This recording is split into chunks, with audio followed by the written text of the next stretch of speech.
a person who has worked very closely with the legendary N.T. Ramarao Garu, a former IAS officer, a person who fights for the civil rights of the people, and also a politician, a very rare combination who is a bureaucrat, who is a politician, and constantly fighting for people's rights, starting from their exercising their franchise to also telling them in very strong language, go out and vote without taking liquor and cash. I have seen one politician who tells the people on their face, please don't take liquor and cash, vote for good governance. A role model for politicians and all the youth of this country, Dr. Jayaprakash Narayan, I request you to come on stage. I request Nivedita to please hand over a bouquet to both our chief guests. Nivedita is the granddaughter of the legendary Dr. N.T. Ramarao Garu.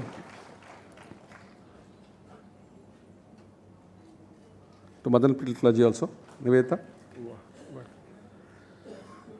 A small question for the audience. Atyagatam pura kumbha sambhava munivara prapujitam trikona madhyagatam murari pramukari pastitam muladhara.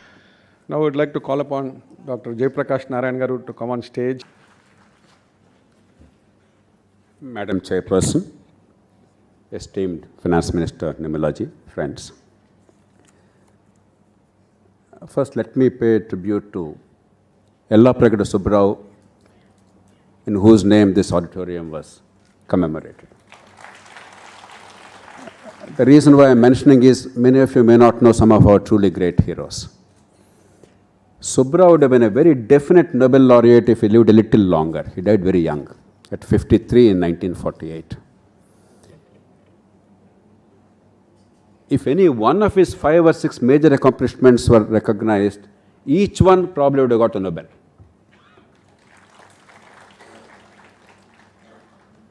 Students of biology and medicine would understand the understanding of ATP itself, its role in the muscle. Phosphocreatine, another very vital energy source in muscle. Methotrexate, even now a very vital drug for many long-standing problems of variety of kinds. Hetrazon, diethyl carbamazine, which has ended the scourge of Bodakalu, Milo Chalamandi Tirisuntan, filariasis in Godavari districts. Folic acid synthesis. Remarkable work he had done. The world and India were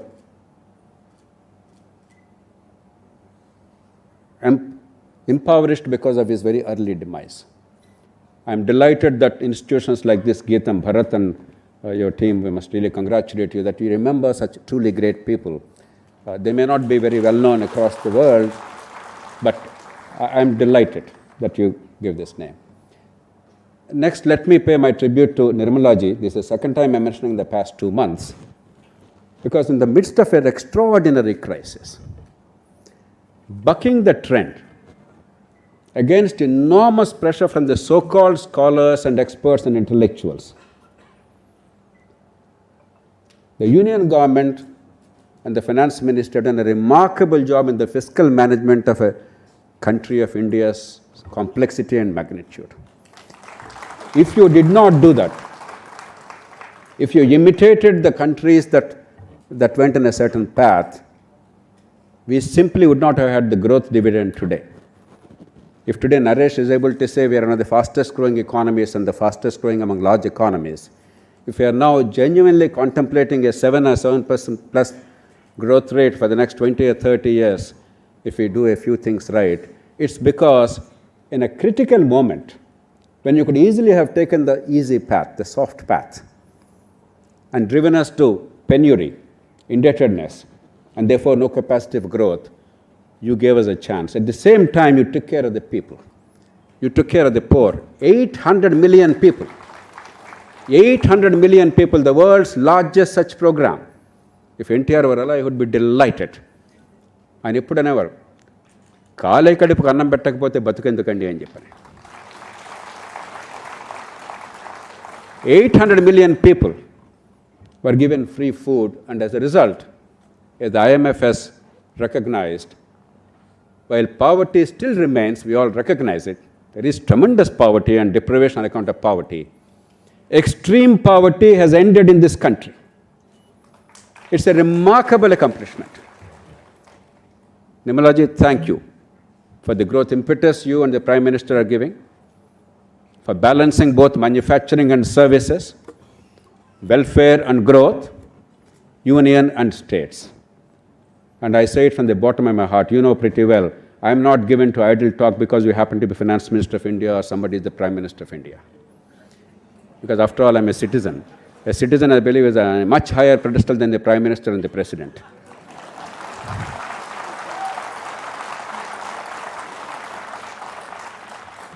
Thank you for what you have done and what you are doing. Nandamuri Taraka Ramarao గారిని గురించి మనం కొత్తగా చెప్పుకోవాల్సిన అవసరం లేదు. ఆయన జీవిత చరిత్ర ఆబాలగోపాలానికి ఈ దేశంలో తెలుసు.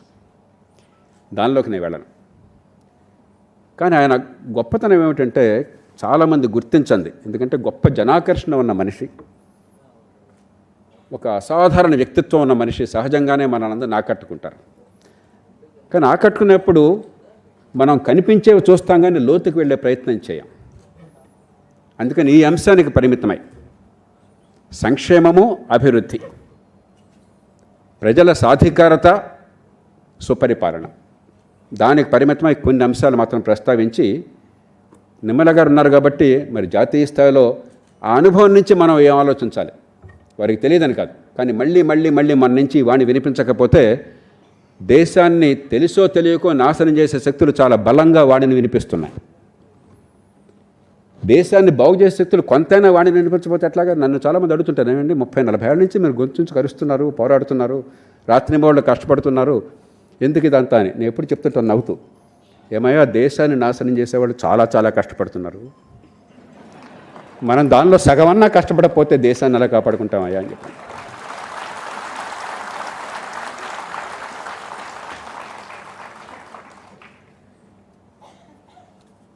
సాధికారత మనందరికీ తెలుసు. భారతదేశంలో రాజకీయంలో, పరిపాలనలో సామాన్య మానవుడికి, జనరాజకీయానికి, సంక్షేమానికి, ప్రజల సాధికారతకి పట్టం కట్టినటువంటి మహనీయుడు ఎన్టీ రామారావు గారు. ఆయన 2 రూపాయల మీ దగ్గర నుంచి అందరికీ తెలుసు. కానీ ఈ రెంటిని ఎలా సమన్వయం చేశారో చాలామంది గుర్తించాల. ఓ చిన్న ఉదాహరణ చెప్తాను. డాక్టర్ వెంకటేశ్వర గారు ఎక్కడ ఉన్నారు, వారు మంత్రిగా ఉండగా, నేను కలెక్టర్గా ఉండగా వారి జిల్లాలో, ప్రకాశం జిల్లాలో భయంకరమైనటువంటి సంక్షోభం వచ్చే ప్రతి రైతులకి రెసిస్టెంట్ హీలియోథిస్, శనగపచ్చ పురుగు, ఈ మందులు ఎక్కువ వేసేసరికి మందులకు లొంగక రెసిస్టెంట్ అయిపోయింది, ఇన్ని పురుగు మందులు వేసిన. దాంతోపాటు ఒక మైనర్ పెస్ట్, వైట్ ఫ్లై అనేది మేజర్ పెస్ట్ అయిపోయింది. ఈ పెస్టిసైడ్ యూజ్ ఎక్కువ అవడం చేత minor pest became major pest. Under my watch, 42 farmers committed suicide, probably for the first time in India, in the district. It was a devastating thing for the farmers, for their families, economically, for the region. And for those of us who were closely involved, it was an extremely emotional, painful thing. ప్రభుత్వం ఏం చేసింది, internal ఏం చేసింది, దానిలోకి నేను వెళ్ళను. చాలా ఒత్తిడి వచ్చింది ఆయన మీద. ఆత్మహత్యలు చేసుకున్నారు. ఆ కుటుంబాలకి, ఒక్కొక్క ఆత్మహత్య చేసుకున్నటువంటి రైతు కుటుంబానికి ఇంత డబ్బు ఇద్దామని చెప్పని ఒత్తిడి వచ్చింది. మన దేశంలో మనిషి చచ్చిపోగానే 5 లక్షల రూపాయలు ఇవ్వడం చాలు. మన డబ్బు కాదు కదా, మందేం పోయింది, ప్రజాధనం కదా, ఇచ్చేసేసి గొప్ప పని చేసినట్టు నటించవచ్చు మనం. అద్భుతం, రోజు చూస్తున్నాం మనం. ఎన్టీఆర్ గారు మళ్ళీ మళ్ళీ స్పష్టంగా చెప్పారు, బ్రదర్, రైతులంటే ప్రాణం పెడదాం, కానీ ప్రాణం తీసుకున్న రైతుకి ఆ కారణంగా డబ్బులు ఇచ్చి ప్రాణం తీసుకుంటే బతుకు బాగుపడుతుందన్న భ్రమను కల్పించొద్దు, అబద్ధాలు ఆడొద్దు, రైతుని నిలబెడదాం. నాకు చెప్పారు జయప్రకాష్ గారు, ఆ కుటుంబాలకి ప్రాణం వడ్డీ అన్నీ చేయండి మీరు, ఆ పిల్లల భవిష్యత్తు కాపాడండి, ఆ కుటుంబానికి ఆర్థికంగా రకరకాల ఏర్పాట్లు చేద్దాం, వివిధ ప్రభుత్వ పథకాల్లో లేదా ప్రైవేట్ రంగాన్ని తీసుకుని, కానీ చనిపోయిన కారణంగా, ఆత్మహత్య చేసుకున్న కారణంగా డబ్బులు ఇస్తానన్న మాట మాత్రం వద్దు అని చెప్పని స్పష్టంగా చెప్పారు. ఆయన సంక్షేమం దీర్ఘకాలిక అభివృద్ధి కోసం, వాళ్ళ శక్తి సామర్థ్యాలు పెంచడం కోసం, సామాన్య ప్రజల్ని, పేదల్ని వాళ్ళ కాళ్ళ మీద నిలబెట్టడం కోసం, అంతేగాని శాశ్వతంగా పరాధీనుల్ని చేయడం కోసం కాదు.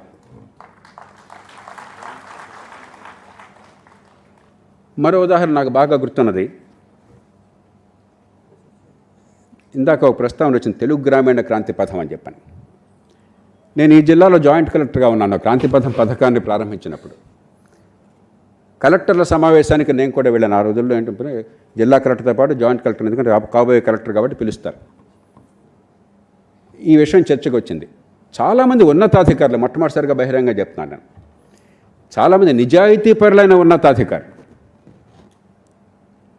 ఏ రకంగా మచ్చలేని వాళ్ళు కూడా, ఏమిటి వెర్రి పథకం, ప్రజలు నిర్ణయించడం ఏంటి, ప్రజలు ఒక పథకాన్ని తయారు చేసుకోవటం ఏంటి, ఏం కావాలంటే అది, అక్కడున్న స్థానిక అవసరాలను బట్టి వాళ్ళు నిర్ణయం చేస్తే మనం డబ్బులు ఇవ్వటం ఏంటి, ఇది జరిగే పనేనా అని చెప్పిన అధికారుల దగ్గరికి వచ్చి, ఏమయ్యా పెద్ద నీకు చెప్పండి, ఇది వెర్రి ఆలోచన, మూర్ఖపు ఆలోచన, ఇదేం ఆలోచన అన్నమాట నాకు నాకు నాకు నా చెబుతూనే విన్నాను. నేను నిర్ఘాంతపోయాను. ఎందుకంటే నేను గ్రామాల్లో పెరిగినవాడిని.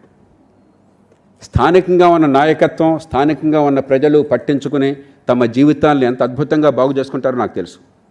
అక్కడున్న వెంకటేశ్వరరావు గారు మా గ్రామంలోనే మా స్కూల్లో చదువుకున్నారు, గొడవరి గ్రామంలో. ఆనాటి నాయకత్వం ఎంత అద్భుతమైన రీతిన మా అందరికీ మార్గాన్ని చూపెట్టిందో, మా బతుకులకి ఒక స్పష్టతనిచ్చిందో నాకు ఇప్పటికీ గుర్తున్నది.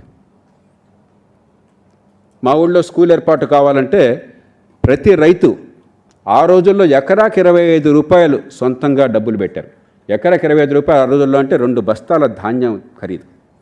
అంటే ఈవేళ దాదాపు 5,000 రూపాయలు. మీరు ఊహించండి, ఎకరాకి 5,000 రూపాయలకి సమానమైన డబ్బుని ప్రతి రైతు పెట్టుకుని స్కూల్లో బిల్డింగ్ కట్టుకున్నారు ఊళ్ళో. ఆ నేపథ్యం నుంచి వచ్చినవాడిని. నాకేమో క్రాంతి పథం అంటే అద్భుతంగా కనిపించింది.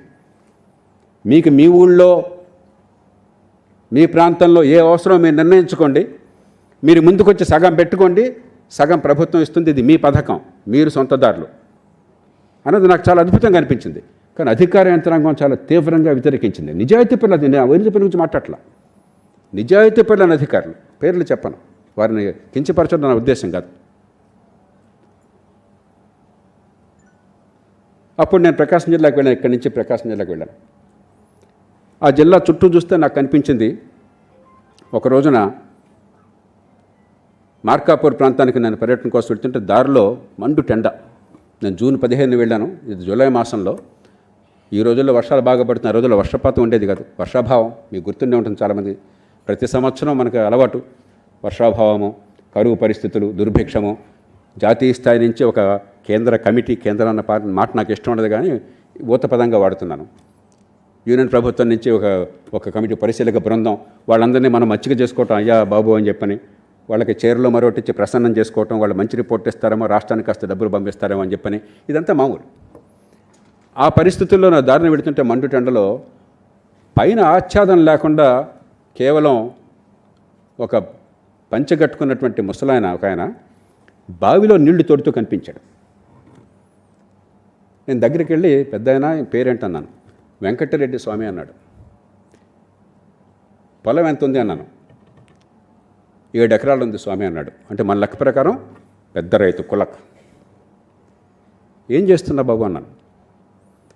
అయ్యా 2-3 సెంట్లలో కూరగాయలు వేసాను, ఇక్కడ వర్షం పడుతుందేమో అని చెప్పని, వర్షం రావట్లేదు, ఎండిపోతుంది, నాకు ఏం చేయాలో అర్థం కావట్లేదు, మనసు ఆపుకోలేక నీళ్లు తోడి పోస్తున్నాను అన్నాడు. పొలానికి నీళ్లు తోడి చేతులతో పోస్తున్నాడు. మరి సాధికారత ఎట్లాగా వాళ్ళకి? ఆనాడు నేను అనుకున్నాను, ఈ జిల్లాలో ప్రతి నీటి చుక్కని ఏదో ఒక రకంగా సద్వినియోగం చేసి ఏర్పాటు చేయకపోతే ప్రభుత్వం మనందరం అనవసరం అని చెప్పని, ఈ క్రాంతి పథం ఒక అద్భుతమైన అక్షయపాత్రలా కనిపించింది. ఎప్పుడైతే హైదరాబాద్ నుంచో ఢిల్లీ నుంచో ఏ రకమైన నిబంధనలు లేకుండా మీ ప్రజలు నిర్ణయించుకోండి, మీకేం కావాలో, నీటి వనరులు ఉంటే ఒక పరిమితి లోపల, ఖర్చు లోపల సాధ్యమైతే, ఆ రోజుల్లో ఎంత 2,000-3,000 రూపాయలు ఎకరాకి, ఇవాళ నవ్వుతారు. 3 లక్షలు 5 లక్షలు ఎకరాకి ఇవాళ. ఎన్ని కోట్లు ఎంత ఎక్కడికి పోతుందో దేవుడికి ఎరుక. 2-3 వేల రూపాయలు, దానికి కూడా డబ్బులు లేవు. క్రాంతి పథం వచ్చేదాకా ఎన్టీ రామారావు గారు ప్రజల చేతుల్లో అధికారాన్ని పెడదాం, నిర్ణయం వాళ్ళు చేసుకుంటారు, దీర్ఘకాల అభివృద్ధిని వాళ్ళు చూసుకుంటారని చెప్పి అనుకునేదాకా లేదు. పర్యవసానం ఆ జిల్లాలో దాదాపు 1,25,000 ఎకరాల 1,25,000 ఎకరాల ఎత్తిపోతల పథకాలు కేవలం ఎకరాకు 3,000 రూపాయల ఖర్చుతో దాదాపు 30-40 వేల ఎకరాలు భూగర్భ జలాన్ని తీసుకోవడం బోర్వెల్స్ ద్వారా ప్రభుత్వం పెట్టే ఖర్చులో సగం ఖర్చు కూడా కాలేదు. ఇరిగేషన్ డెవలప్మెంట్ కార్పొరేషన్ వారు 10,000 రూపాయలతో ఆ రోజుల్లో ఎకరాకి చేసేవాళ్ళు. 10,000 రూపాయలు చాలా ఎక్కువ డబ్బు. ప్రకాశం జిల్లాలో 2,000 రూపాయలతో అయింది. ఆ 2,000లో 1,000 రూపాయలే ప్రభుత్వం పెట్టుకుంది, మిగతా 1,000 రూపాయలు బ్యాంకులోనూ. మీరు మళ్ళీ బ్యాంకింగ్ కాబట్టి భయపడతారు, బ్యాంకులకు ఎగ్గొట్టారు అని. ప్రతి రూపాయి అనా పైసలతో సహా 7 ఏళ్ళు కాలం ఉన్నా 3 ఏళ్లలో తిరిగి చెల్లించారు రైతులంతా కూడా. 1 రూపాయి బకాయిలు. అక్కడ ప్రభుత్వం ఐడీసీ వారి పథకాలు ప్రతి సంవత్సరానికి 430 రూపాయలు ఇచ్చేది ఎకరాకి నిర్వహణ కోసం. ఇక్కడ నిర్వహణ అంతా కూడా రైతులు చూసుకున్నారు. ప్రభుత్వం 1 పైసా ఖర్చు పెట్టలా. బోర్వెల్కి అక్కడ ఐడీసీ వారు 75,000 ఖర్చు పెడితే ఇక్కడ 37,000 రూపాయలు. దానిలో ప్రభుత్వం ఇచ్చింది 18,500 రూపాయలు. మళ్ళీ దానిలో నిర్వహణ కోసం 440 రూపాయలు ఎకరాకి ప్రతి సంవత్సరం ఇస్తుంటే ప్రభుత్వం ఇక్కడ పైసా లేదు. ప్రభుత్వం నిర్మించిన బోర్వెల్స్ అన్నీ కూడా నీళ్లున్నాయి కానీ కరెంట్ లేక వెలవెలబోతున్నాయి. నేనే అక్కడెక్కడ చాలా నానాతంటాలు కూడా 1 కోటి రూపాయలు దానికోసం కట్టి కొన్నిటికి ఏర్పాటు చేశాను. ఈ పథకం కింద వచ్చిన బోర్వెల్స్ 1 బోర్వెల్ కూడా విద్యుత్తు లేకుండా ఆగలేదు. అంటే ప్రజల సాధికారతకి తాత్కాలికమైన ఇచ్చిన దానికి తేడా ఎక్కడొక్కర్లా. సజీవమైన ఉదాహరణ.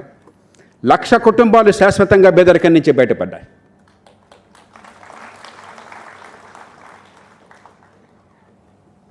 ఎన్టీ రామారావు గారు పెద్ద పుస్తకాలు చదవాలి. ఏసీ కాలేజీలో డిగ్రీ చేశారు, యూనివర్సిటీలో పట్టా పొందలా. ఇలాంటి యూనివర్సిటీల్లో ఆయనకి స్థానం ఉండేది కాదు. పిహెచ్డి రాలా. కానీ కష్టపడి తన ప్రతిభతో, చెమటోడ్చినటువంటి శరీరంతో, నిరంతర తపనతో ఎదిగిన మనిషి. ఆ అనుభవాన్ని కేవలం పారేయడం కాకుండా మనసంతా రంగరించుకున్న మనిషి. అపారమైన ఇంగిత జ్ఞానం ఉన్న మనిషి. ప్రజలంటే హృదయమంతా ఆర్ద్రత నిండిన మనిషి. ఇవి ఉంటే పుస్తకాలు చదవక్కర్లే, డిగ్రీలు రావక్కర్లే, పిహెచ్డీలు ప్రొఫెసర్లు అక్కర్లే, ఐఏఎస్లు ఐపీఎస్లు అక్కర్లే. కాబట్టి ఈ దేశంలో అధికారులంతా వద్దన్న వ్యవస్థ పూర్తిగా కేంద్రీకృతమైన ఎలా ఈ దేశంలో ప్రజలకి సాధికారతనివ్వాలి, నిజమైన దీర్ఘకాలిక సంక్షేమం ఎట్లా ఇవ్వాలి. సాధికారత సంక్షేమం వేరు కాదు, అభివృద్ధి సంక్షేమం వేరు కాదు. నిజమైన సంక్షేమం అభివృద్ధికి దారితీస్తుంది. కుహనా సంక్షేమం తాత్కాలికంగా తాయిలాలనిచ్చి దీర్ఘకాలంలో బానిసలుగా నిలబెడుతుంది, పేదరికాన్ని కొనసాగిస్తుంది. అది అర్థం చేసుకున్నారా?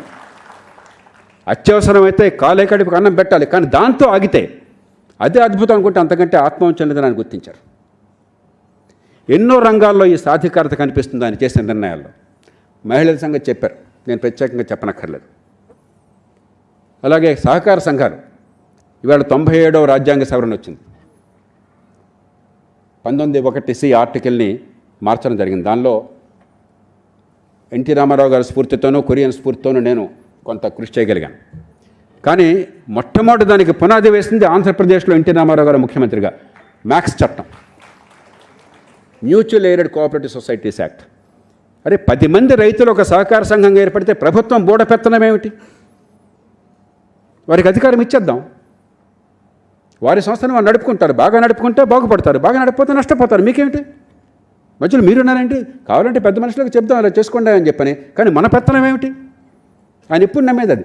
ఒక మనిషి బతుకు బాగుపడడం ఆ మనిషి చేతుల్లో ఉంది, ఆ కుటుంబం చేతుల్లో ఉంది. మీ చేతుల్లో, నా చేతుల్లో. ముఖ్యమంత్రి కావచ్చు, ప్రధానమంత్రి కావచ్చు, కలెక్టర్ కావచ్చు, మనం ఎవరు ఆఫ్టర్ ఆల్? మనం వాళ్ళ సేవకులం, వాళ్ళ పన్నుల డబ్బులు తీసుకుంటున్న వాళ్ళం.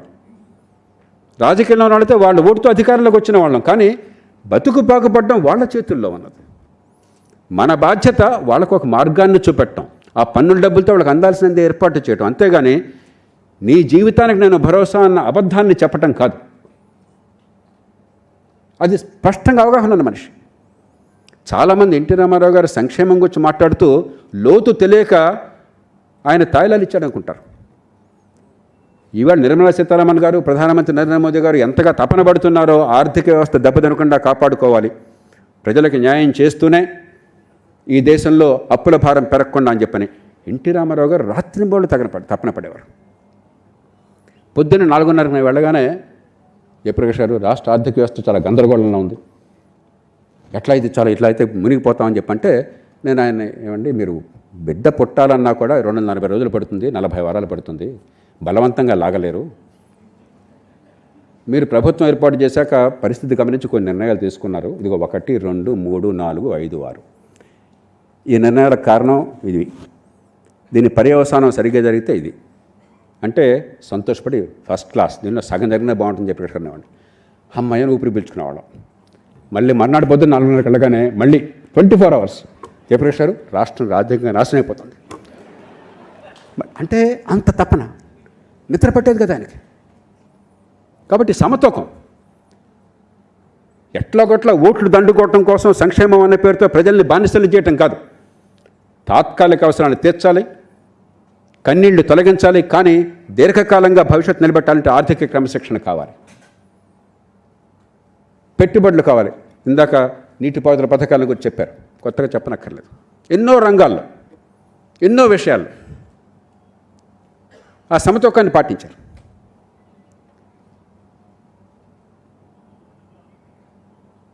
మదన్ గారు చెప్పారు ఇందాక రాజ్యం ఏం చేయాలని చెప్పాను. మన దేశంలో సమస్య ఎక్కడొచ్చిందంటే రాజ్యం పాత్రను ఇప్పటిదాకా మనం అర్థం చేసుకోలేదు. రాజ్యం అంటే రాచరికం అనుకుంటున్నాం, రాజ్యం అంటే పెత్తందారీ స్వభావం అనుకుంటున్నాం, రాజ్యం అంటే నిజాం ఫర్మాన్లు అనుకుంటున్నాం. ఆటవిక యుగంలో కూడా కొన్ని వేల సంవత్సరాల కింద కూడా రాజ్యం అనేది మొట్టమొదటి వచ్చింది శాంతి భద్రతలను కాపాడడానికి, ఆ సీమని రక్షించడానికి. అది అయ్యాక అది అప్పుడు అవసరం, ఇప్పుడు అవసరమే. పనికిమాలిన నియంత్రణ కూడా, దుష్పరిపాలన ఇచ్చినటువంటి మూర్ఖులు కూడా రాజ్యాన్ని విదేశాల నుంచి రక్షించుకోవాలి, సమాజంలో శాంతిని ఉండాలి, గొడవలు లేకుండా పరిష్కారం చేయాలి, న్యాయాన్ని అందించాలని చెప్పిన స్పృహ ఉన్నది.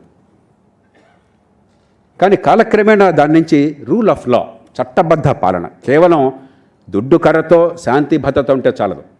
చట్టబద్ధ పాలన, చట్టం అందరికంటే ఎత్తున ఉండాలి, చట్టం ముందు అందరూ సమానంగా ఉండాలి. అది రాబట్టే యూరప్ దేశాల్లో ఇండస్ట్రియల్ రెవల్యూషన్ వచ్చింది. ఊరికే రాలా, దాని వెనకాల పోవడానికి పునాదులు ఉన్నాయి. చట్టబద్ధ పాలన, మీ ఆస్తికి రక్షణ లేకపోతే, ఓ ఒప్పందం చేసుకుంటే దాన్ని గమనించకపోతే, కారు కావాలని చెప్పి మీరు డబ్బులు చెక్ ఇచ్చేస్తే కారు ఇవ్వకుండా డబ్బులు ఇవ్వకుండా ఉంటే ఎట్లా? రేపొద్దున మళ్ళీ కారు కొనంగా మనం. బ్యాంకులో డబ్బులు పెట్టుకుంటే మీ ప్రమేయం లేకుండా ఎవడో బ్యాంకులో కొట్టేస్తే యూపీఐ మరొకటి పెట్టి దానికి వెంటనే పౌరుడికి రక్షణ లేకపోతే రేపొద్దున ఆపేస్తాం. ఈవేళ మనం ప్రతి నెల 600 కోట్ల ట్రాన్సాక్షన్స్ జరుగుతున్నాయి యూపీఐలో. బహుశా ఇంకా పెరిగిందని ఈ మధ్య నేను 2 నెలల క్రితం మాట చెప్తున్నాను. ప్రతి నెల 10 లక్షల కోట్ల రూపాయల ట్రాన్సాక్షన్లు జరుగుతున్నాయి. ఒకసారి నమ్మకం పోయిందనుకోండి, నా బ్యాంకులో డబ్బులు పెడితే ఎవడో కొట్టేయచ్చు అని చెప్పిన భయం వచ్చిందనుకోండి, ఈ మొత్తం ఆగిపోతుంది, ఆర్థిక వ్యవస్థ పతనం అయిపోతుంది. చట్టబద్ధ పాలన,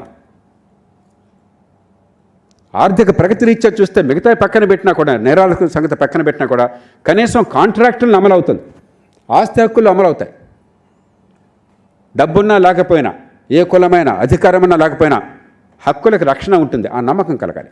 అది లేకపోతే పెట్టుబడులు పెట్టరు, రిస్క్ తీసుకోరు, ప్రగతి సాధ్యం కాదు, ఇన్నోవేషన్ సాధ్యం కాదు. ఎన్టీఆర్కి అది పూర్తిగా తెలుసు.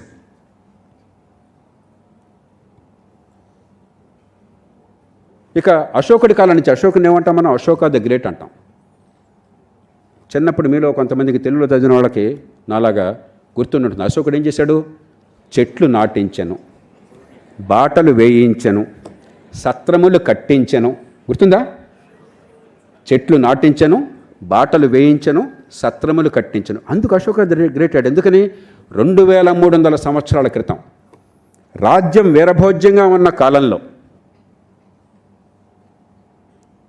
కేవలం ఇతర దేశాల ఆక్రమణ తట్టుకోవటము, దేశ సామ్రాజ్యాన్ని విస్తరించడము, శాంతి భద్రతను కాపాడడం తప్ప ఇంకే బాధ్యత లేని కాలంలో అశోకుడు చాలా దార్శనికుడు.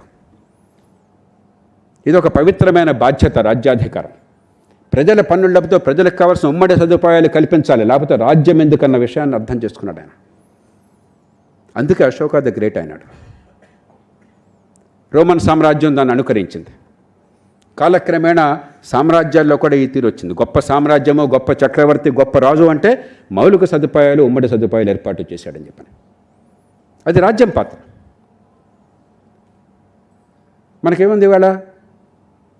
వర్షం లేదని రోజు అల్లాడే సమాజంలో ఈ మధ్య బాగా వర్షాలు పడ్డాయి. ఎంత వర్షాలు పడ్డాయండి మీకు అంతా కలిపితే? ఎంత పడ్డాయి?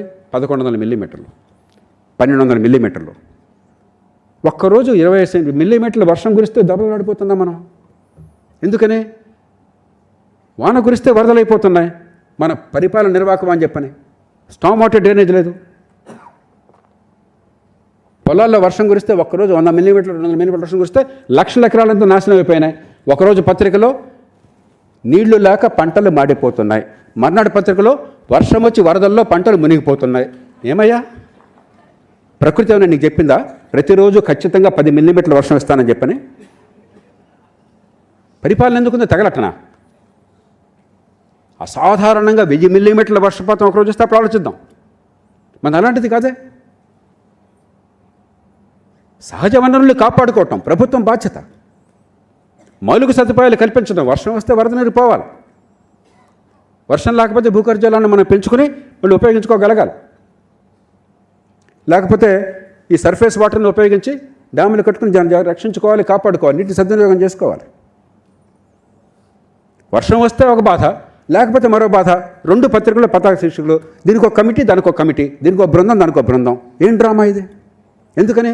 ప్రభుత్వాలు తాము చేయాల్సిన పనులు పూర్తిగా మర్చిపోయినాయి, నిరర్థకమైపోయినాయి. ఇంకెవరు చేయలేరు పని, ప్రభుత్వమే చేయాలి. ఇది చెప్పడం నాకు బాధగా ఉంది ఆర్థిక మంత్రి గారి సమక్షంలో. కానీ కొన్ని సందర్భాల్లో ఆత్మావలోకనం చేసుకోవాలి. మన దేశంలో మంచి జరుగుతుంటే నేను చాలా గర్వపడతాను. నేను నిరంతరం దేశం, ప్రపంచంలో ఆత్మవిశ్వాసాన్ని, దేశం పట్ల, భవిష్యత్తు పట్ల నమ్మకాన్ని, ఆశావాదాన్ని పెంచే వ్యక్తిని. కానీ అదే సమయంలో వాస్తవాలను కూడా మన పరిగణలోకి తీసుకోవాలి. మీరు 49 పెద్ద దేశాలను తీసుకోండి. The nations with more than $200 billion of GDP. Nirmalaji, you can ask your team to do this work. There's nothing original from me. You take all the key indicators of infrastructure and education and healthcare, including justice system, the pendency of cases per unit population, the time it's taking to enforce control, take all this. On every single indicator, India stands out of these 49 countries in the bottom 5. I'm saying it with pain. We don't have to be that.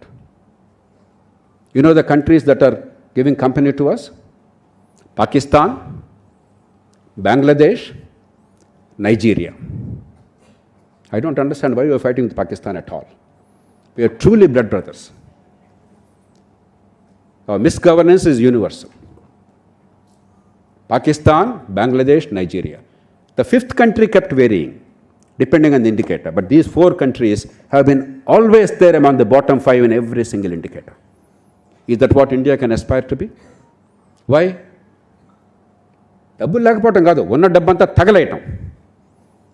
తాత్కాలికమైన తాయిలాలు కానీ, వృధా ఖర్చు కానీ. That is not సంక్షేమం. దాన్ని సంక్షేమం అంటే అంతకంటే అబద్ధ మాట ఇంకోట్లేదు.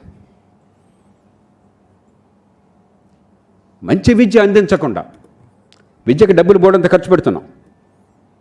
ఆంధ్రప్రదేశ్లో సగటున, మీలో చాలామంది తెలియకపోవచ్చు, మీరు విద్యా సంస్థలో ఉన్నారు. ఆంధ్రప్రదేశ్లో సగటున పాఠశాల విద్యార్థులకి గవర్నమెంట్ స్కూళ్ళల్లో ఏడాదికి 91,000 రూపాయలు ఖర్చు అవుతుంది. మీకు తెలుసా? పాఠశాల విద్య మీద ప్రభుత్వం పెట్టే ఖర్చు. ఎంతమంది పాఠశాల విద్యార్థులు ఉన్నారు? నేను గొప్ప విషయం చెప్పలా, దిస్ డివైడెడ్ బై దట్ అంతే. ఎన్ని వేల కోట్లు ఖర్చు అవుతుంది, ఎంతమంది పిల్లలు ఉన్నారు? 91,000 రూపాయలు. అది తక్కువ డబ్బు కాదే. విద్యా ప్రమాణాలు ఎట్లా ఉన్నాయి? 100కి 30 మందికి 8వ తరగతిలో ఒక 2వ తరగతి స్థాయి పారా చదవటం రాదు. ఇది ఏపీలోనే కాదు, అన్ని రాష్ట్రాలు ఇట్లానే ఉన్నాయి. కాస్త ఎక్కువ తక్కువ పెద్ద తేడాలు లేవు. ఇక్కడున్నా కాబట్టి ఈ రాష్ట్రం మాట మాట్లాడుతున్నాను. 100కి 40 మందికి 8వ తరగతిలో చిన్న తీసివేత చేయడం రాదు. 75 - 46. 100కి 40 మందికి 8వ తరగతిలో ఈ 2 అంకెల తీసివేత రాదు. 100కి 40 నుంచి 50 మందికి గడియారం చూసి టైం చెప్పడం రాదు. నా వాచ్లో 5:55 అయింది. ఇప్పుడు 100కి 78 మంది 6 అయింది సార్ సుమారుగా అని చెప్తారు. 5:50 అయిందా 5:55 అయిందా 100కి 50 మందికి 60 మందికి మాత్రమే తెలుసు. 14-18 ఏళ్ల వయసు మధ్య 14-18 ఏళ్ల వయసు మధ్య 100కి 40 నుంచి 50 మందికి భారతదేశంలో గడియారం చూసి గంట నిమిషం టైం చెప్పడం రాదు. ఇది ఎలాంటి సంక్షేమం? ఎవరికి సంక్షేమం? ఈ విద్య రాక అలమటించిపోతున్న వాళ్ళు ఎవరు? తెలివితేటలున్నా కూడా పుట్టిన కుటుంబం నేపథ్యం కారణంగా, తల్లిదండ్రుల బేదరికమో చదువులేనితనమో కారణంగా నశించిపోతుంటే వాళ్ళకి తాయిలాలు ఇచ్చి అద్భుతాలు చేసామని నటిస్తావా మనం? ఎవరిని మోసం చేద్దామని? ఈ ప్రజలు బానిసల, ప్రజాస్వామ్యంలో ప్రభువుల? ఈ పన్నులు కట్టేది ఈ బిడ్డల భవిష్యత్తు కోసమా?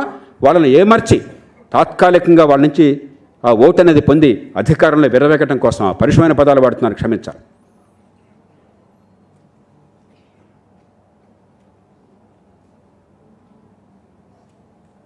ఈ మౌలిక సదుపాయాలు అయ్యాక మంచి ప్రమాణాల విద్య, మంచి ఆరోగ్యం. ఏడాదికి 5,40,00,000 మంది, 5,40,00,000 మంది ఏడాది కంటే రోజుకు సుమారుగా 1,00,000 మంది. సంవత్సరం మొదట బేదలు కాని వాళ్ళు సంవత్సరాంతానికి అనారోగ్య కారణంగా బేదలవుతున్నారు భారతదేశంలో. డిసెంట్ ఇంటూ పావర్టీ అంటారు. Poverty line is not a static line. While the numbers remain రఫ్లీ the same with continuous improvement, a lot of people get into poverty and out of poverty. There is a dynamic process at work. 54 million people, 5 crore 40 lakh people in a year are descending into poverty every year in India because of lack of healthcare access.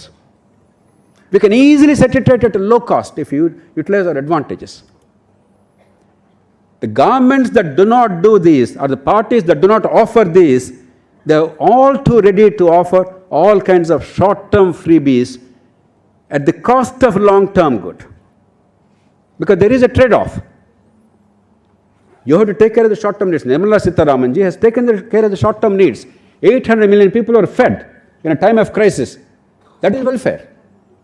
But if that's all the government does, I don't think we would have invited her here. I don't think the government deserved any credit if that's all the government did. If you don't balance it with long-term growth, ability to come out of poverty, empowering the people, giving them earning capacity and therefore enhancing the incomes, creating conditions for investment and job creation, then it's no longer governance, it's a disaster. And therefore, what shall we do? This is all my fulminations as a citizen. But as a serious public policy student, if we say freebies are no good, that will lead us nowhere, because who will decide what is a freebie? After all, if in Telangana we started Raitu Bandhu, the Prime Minister of India started PM Kisan. If we started some other program in some other state, another party, another government starts somewhere else. So my welfare becomes your freebie. Your welfare becomes my freebie. We will only keep fighting each other. In a democracy, there has to be a reconciliation between the two. We cannot say no welfare. It's an absurd notion. That's what NTR understood. You have to take care of the immediate, but you have to take care of the long term, and you must balance them in a very judicious manner. So my appeal to you, Nirmala ji, is, and I am now saying it very publicly and politically, if we convert the next election into welfare versus development, it will be a disaster for the country politically. Because in any country, even in rich countries, people in a democracy tend to vote for the short-term benefits because they don't believe in the long-term public good that's being promoted. If that's what happens, remember, Vajpayee ji and his government legitimately claimed significant improvement in economic management of the country. So India Shining was not a hollow slogan. But once India Shining was Aam Aadmi became the issue, I certainly did not expect that. Vajpayee government was trounced. So if we make it freebies versus growth, it will be a disaster politically for the country. I don't care which party wins, which party loses. It has to be more measured and balanced. And therefore, my appeal to you is The only realistic thing that we can all agree upon in the whole country, across parties, across regions, union and states, is a government has a right to offer whatever they think is necessary for the people, because that is a constitutional right, that is a sovereign right. You are elected to manage the public money. That is what democracy is. Elected legislature decides what to do, how to spend that money. You and I cannot tell them, you do this, you don't do this. That's simply not sustainable. It will not work. But it's absolutely reasonable to say you cannot borrow to spend for today's expenditure, current expenditure. If you borrow, it must be to build assets, to build the future. Each of us is sitting here because our parents and our grandparents exercised that basic discipline. They were thrifty. మనమంతా పేద కుటుంబాల నుంచి వచ్చాం చాలామంది.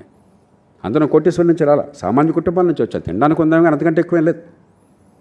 కానీ తరాలుగా వాళ్ళు ఏం చేశారు? వాళ్ళ ఆశలు, వాళ్ళ అవసరాలు చంపుకున్నారు.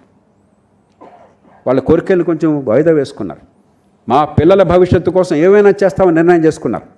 100 రూపాయలు సంపాదిస్తే 10 రూపాయలు పొదుపు చేశారు. చిన్న ఆస్తితో మరొకటి కొనుక్కున్నారు. ఇంటి నెంబర్ ఎక్కడి నుంచి వచ్చారు? ఆయన తండ్రి గారికి ఉన్న పొలం అంతా కూడా 1929 డిప్రెషన్ పుణ్యమా అని చెప్పని మొత్తం పోయింది. అప్పుడు 2000 రూపాయలు తెచ్చాలంటే 7,000 ఎకరాలు అమ్ముకున్నట్టు ఆయన చెప్పారు నాకు.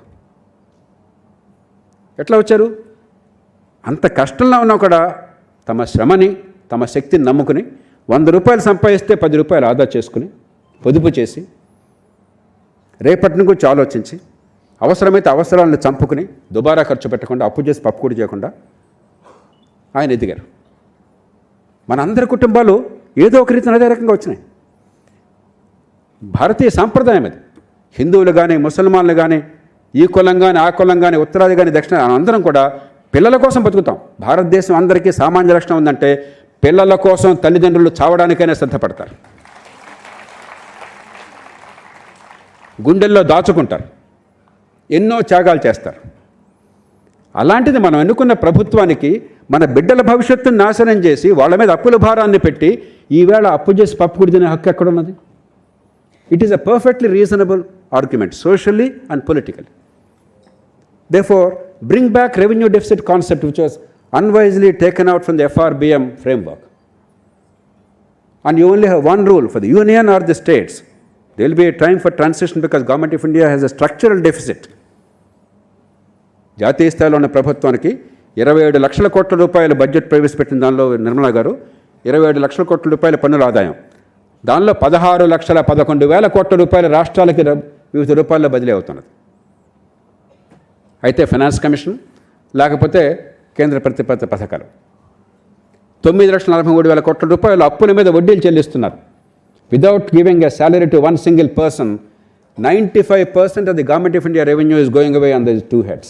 So Delhi's structural deficit cannot be overcome overnight. Let's have some time, a time frame, union or states. But there shall be no revenue deficit.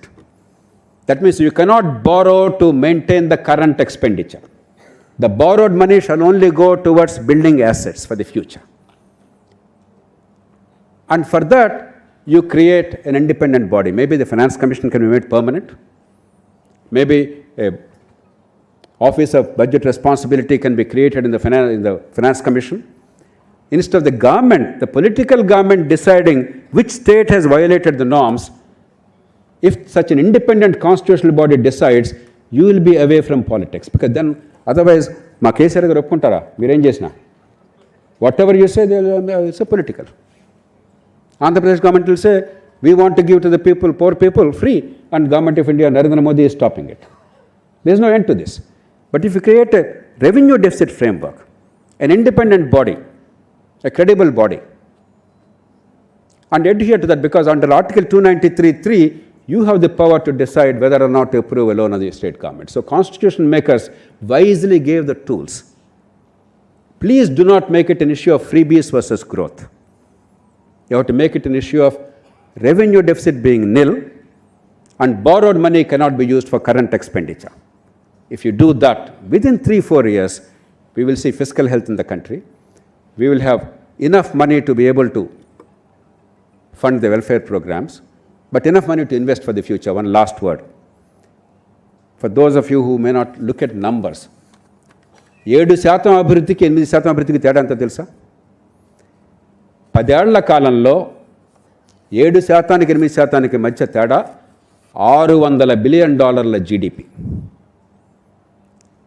అంటే 50 లక్షల కోట్ల రూపాయల GDP, annual income of the country. 18 to 20% goes back in taxes to union or states. Our tax GDP ratio is about 18 to 19%. అంటే 50 లక్షల కోట్లు 10 లక్షల కోట్ల రూపాయలు పన్నుల రూపంలో అదనంగా వస్తుంది ప్రతి సంవత్సరం. ఈవేళ తాత్కాలిక తాయిలాలు ఇస్తున్నామని చెప్పని ఈ గ్రోత్ను చంపుకుంటే రేపొద్దున వచ్చే ఇన్కమ్ ఆగిపోతుంది. ఇన్కమ్ ఆగిపోతే నష్టపోయేవారు మళ్ళీ బెదరు. 10 లక్షల కోట్లు అదనంగా ఇన్కమ్ వస్తాయి. Imagine the amount of welfare you can spread, how you can take care of the poor. One is not at the cost of the other. We have to take care of the poor, their short-term needs, but we have to promote growth for the long-term needs of the poor and the country. And we have to find a viable mechanism above petty politics, above partisanship, to be able to address both. I believe that is the enduring lesson of a great leader, a man of immense compassion, a man of common sense, a man who was a true visionary. And because he was not a voracious reader or a copious writer, we forgot the visionary part of it. I think that's the true lesson of the visionaries like NTR or Rajaji, C. Rajagopalachari, and many other great men and women of this country, right? Starting from Dadabhai Nauroji, Gopal Krishna Gokhale, and others. This is a part of Indian ethos, that we shall not burden our children with a debt that is incurred on account of current expenditure or spendthrift nature. I think we can build a framework around that. Once again, I join all of you in paying my humble tribute to the late Sri NTR on the centenary occasion. I thank you all.